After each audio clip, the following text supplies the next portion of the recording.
Hello there, and welcome to a new video for Age of Wonders 4. In this one, I got 10 tips and tricks for the high cultures. So I sank my teeth deep into the data and all the things that I could find about the culture and brought up 10 info points that I find highly valuable to know when you want to play these guys or build a faction around them, because there's a lot to know about them and a lot of flexibility, and I was quite surprised about a thing or two about them. So let's get started with number one. Let's summarize what these guys are all up to. I personally call the high culture the masters of the extreme. You can play them any way you want to, but you have to stick to the plan. They can be played any alignment. They can be played as expansionists. They can be played as tall builders. Basically any path that you want to take is possible, but you have to specialize into it and you have to stick to the plan. It's always difficult when you come with many directions that you can spec yourself into. It's easy to dilute yourself and get distracted and stray off the path and make your build less effective. But this is actually the fun about this faction, because I find it really fitting that the high culture requires you to stay true to your goals and true to your path. Very fitting to the theme and something worth knowing about. So number two is the awakening skills that are native to the high culture. So they come with the awakening buff. Awakened units deal a little bit more damage on their base attacks. Actually, it's a lot for tier 1 units. This is 40% more damage. Most tier 1 units deal 10 damage per base attack, so it's a pretty high number. And also dormant traits. There are a total of 4 dormant traits that will be activated when the unit is awakened. So your shield units are gaining resistances, not too low numbers. Your ranged units, they gain extra range and accuracy.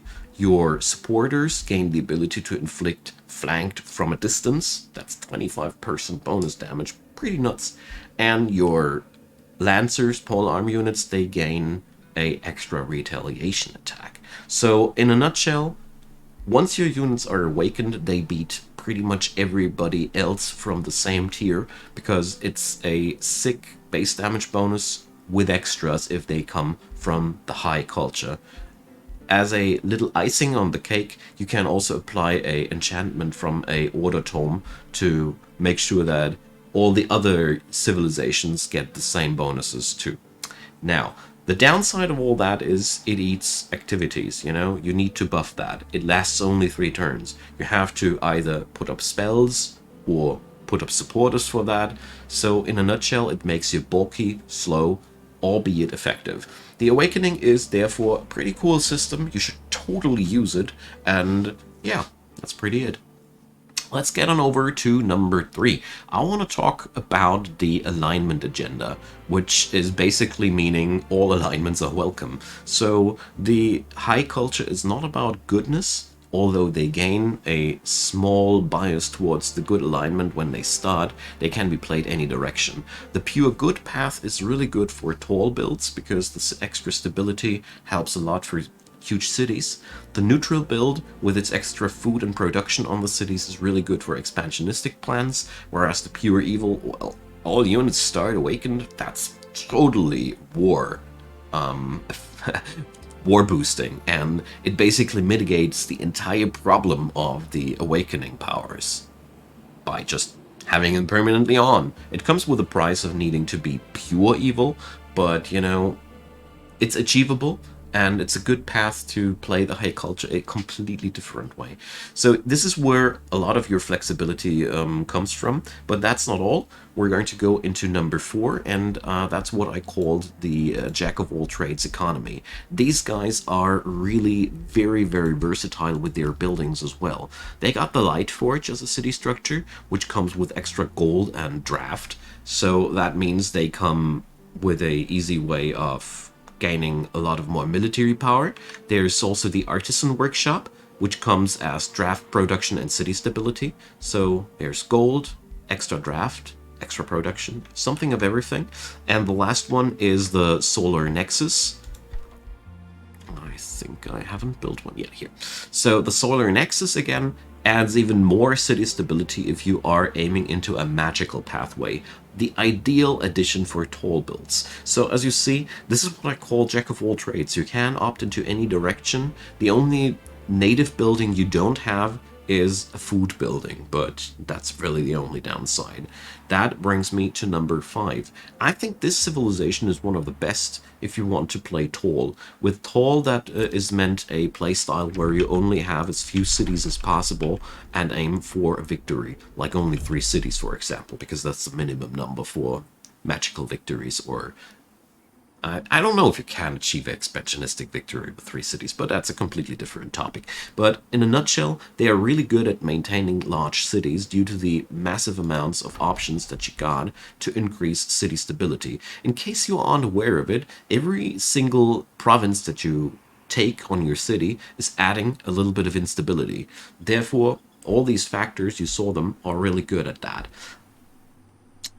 That's pretty much one thing. But I want to emphasize you either build tall with the stability bonuses, or you want to try to be expansionistic. That's where you play the neutral alignment, because you want those food and production bonuses.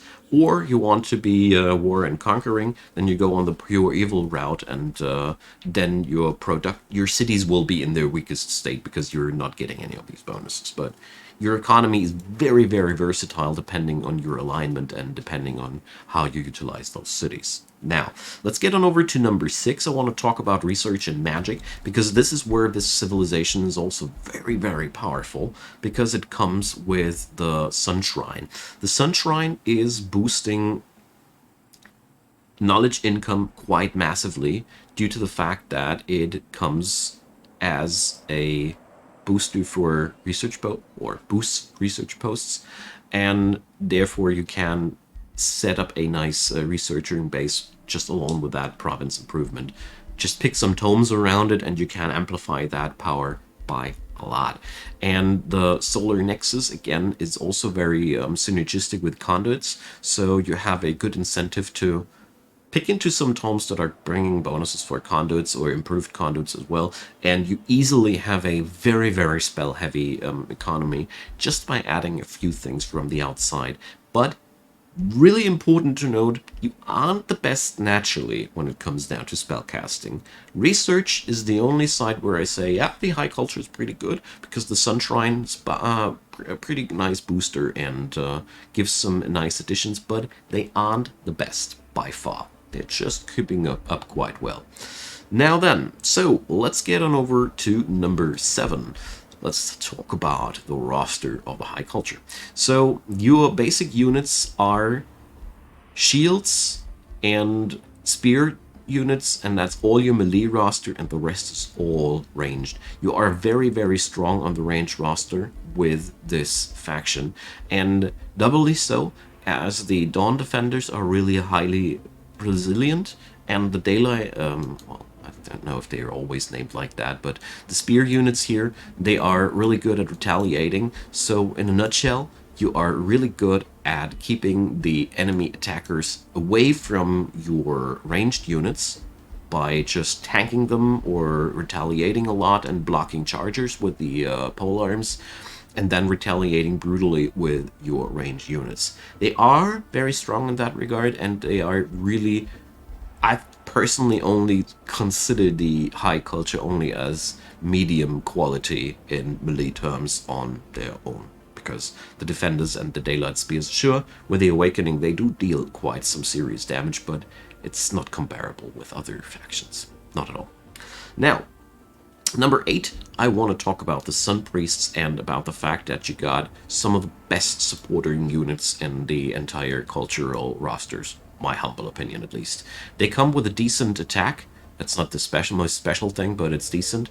But here they come with the ability to just heal a unit, or heal a unit very powerfully and awaken them. And the Mending Touch doesn't need action points. The Mending Awakening does. And they also can awaken units. And they also gain that insane flanking thing if they are awakened. In a nutshell, they are yielding very high numbers of temporary HP. I gotta say, 30, it's single target, yes, but 30 with just one skill from a basic unit is a quite high number. This one, just no action points at all. Awakening, every unit that does awakenings is valuable per se. and just that flanking thing. These guys are, I think they are really, really good. And you can do a lot of shenanigans because they are supporters, damage dealers, and healers all in one, and even debuffers. What can you ask for more, huh? So let's talk about number 9, and that's the Awakeners, your most powerful battle mages, and oh boy, I love these guys. So they not only come with a pretty decent ranged attack, 12 doesn't sound much, but you need to take that times 3, because they can't do that as many action points they got. It's this icon here. So if they are awakened, that sums up to 16 times 3, which is really high. They come with an AoE that's a armor shredder. I love that. I mean, resistance shredding is always massive. This is one really, really, really good thing to have because it makes everybody else hit harder. And since you only have an average quality melee setup, this is really, really valuable. Twin Awakening does awake 2 guys at once, and yeah, these guys are your bread and butter ranged attackers. Ideally, you would want as many as possible of them. They are, though, not totally replacing your ranged units because you always should take into account magic damage and magic damage. You will need a source of physical damage, and ideally not only from the front rows, because sometimes it's just really good to pelt somebody with some physical damage from afar, and that's, yeah, well, you're Dusk Hunters. With the Seeking Missiles bonus, they have a high range, a decent accuracy. You just have to do something about that really low damage, or you just hire outside sources. That's always an option. All in all, these Awakeners, they are something worth rushing towards to, and they really turn the tide of the battle. Once you have these guys available, it changes so much for your entire roster due to the availability of Twin Awakening, because that's not costing action points again, and this makes your whole Awakening thing less bulky. You have the ability to cast more spells again, because you don't have to do that manually all the time, and not all civilizations have such a heavy turning point on their tier 3 unit like the High Culture, in my opinion at least. So play these guys, they're amazing. So number 10, let's talk about the High Culture in a summary and what you need to be aware of when you're building these guys as your civilization. They are very, very, very, very synergistic. They can go into any direction that you want to, but their real downside that I found so far is they are one of the slowest starters that I know. Their basic tier, the Dawn Defenders and the Hunters, they aren't that good. And even if you have rushed towards tier 2, you still are, well, not that fast, you know? I can expand much more aggressively with other cultures. I can go much faster into a specific build path with other civilizations, but I think they are among the most amazing cultures if you go into one specific direction, and they are so cool to apply all your different ideas to, but you really should go into a more specialized build. If you plan to play them, go for, I don't know, something that's totally rocking the pure good alignment or pure evil or neutral. Personally, I find that the most challenging thing, because neutral is just not that good to achieve and to hold, but yeah, you get the idea. In a nutshell, these guys are slow starters. I think the early game is the weakest phase of the High Culture in general, so if you have to play against them, this is where you can grab them and stop them. But the more sophisticated they go, the more powerful their strategy goes, and the more, yeah, you know, either their cities will be massive or their armies will be rampaging through your lands, because permanently awakened units are a real menace. Because if you go pure evil, all of a sudden your units aren't so average anymore, because they are dirty cheap and you have your hands free for other spell casting. But all in all these plans, they cannot be done during the early game. They all come into shift into gear during either the late early game or the mid game. So that's the real big downside. But I hope you found that helpful. I hope I was able to inspire you to a few more creative realms with the High Culture, like try something except for the pure good alignment or something like that. And yeah, feel free to leave in your comments. This was by far not everything that was worth knowing about these guys, so If you want to add in something, I'd be also appreciating thumbs up on that video, and a subscription, of course, helps a ton for this channel, and it also keeps you updated of all the new stuff that I do. There's a playlist link down there in the description box leading to my other Age of Wonders 4 tutorial videos, so if you like that one, you can knock yourself out there. And last but not least, a big thanks to the supporters of the channel. I truly deeply appreciate, and if you want to check out what I'm talking about, there are links to Patreon, PayPal, and Buy Me a Coffee, and it'd be awesome if you'd give them a look. And if not, thanks for watching the ad roll. That's also really, really nice of you, and I hope you're having a really great day. See you soon.